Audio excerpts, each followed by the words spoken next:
On August 29, 2022, the Williams Creek Fire was ignited by lightning in north-central Idaho's Gospel Hump Wilderness on the Nez Perce Clearwater National Forest.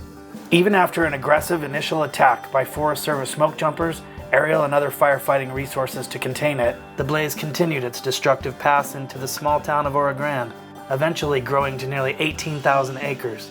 One of the issues that we faced at that time was the fire had been on the landscape for 8 to 10 days, and then we had some adverse weather set up that aligned the fire with the town and the wind direction, and so it just pushed it right down the canyon to the town itself. Winds up to 70 miles per hour caused the fire to uproot swaths of mature pine and fir stands and devoured areas of the forest that had not burned in a century.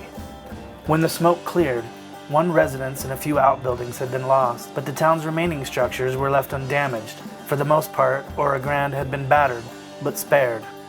So when we're initially attacking a fire, or our initial response, one of the first things that any of our firefighters are going to look for is areas that had work done to it to increase our chance of success in that mission.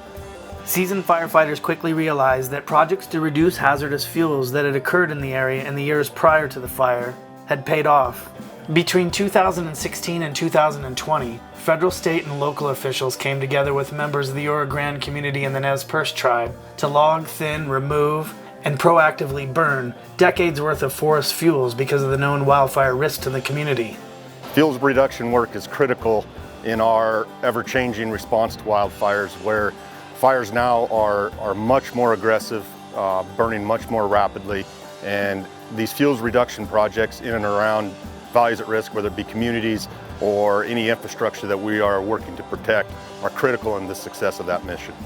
The Williams Creek Fire was an example of how fuels mitigation projects benefit the community in providing a positive outcome. We could have lost a lot more structures if those mitigation efforts hadn't been put in place.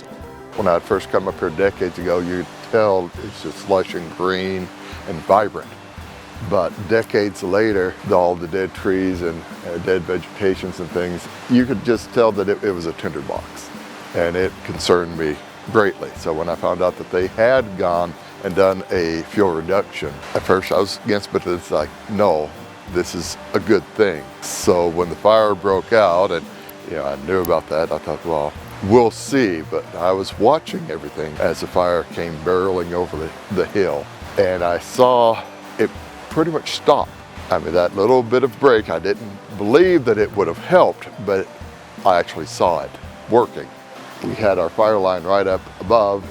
It just went from a big blaze down to something that was more manageable. And so the firefighters that came up here, I watched them being able to control that little bit instead of that raging forest fire that had been just behind it. This, at least, kept our homes from being burned down. These fuels reduction and prescribed fire efforts, part of the Forest Service's National Wildfire Crisis Strategy, will continue to be implemented on a large landscape scale to reduce threats in high-risk areas called fire sheds around communities like Orogrande and many more across the northern region that remain at a high risk for catastrophic wildfires. Orogrande is not unique in its location up against the national forest. There's lots of communities, there's lots of inholdings, and there's lots of towns.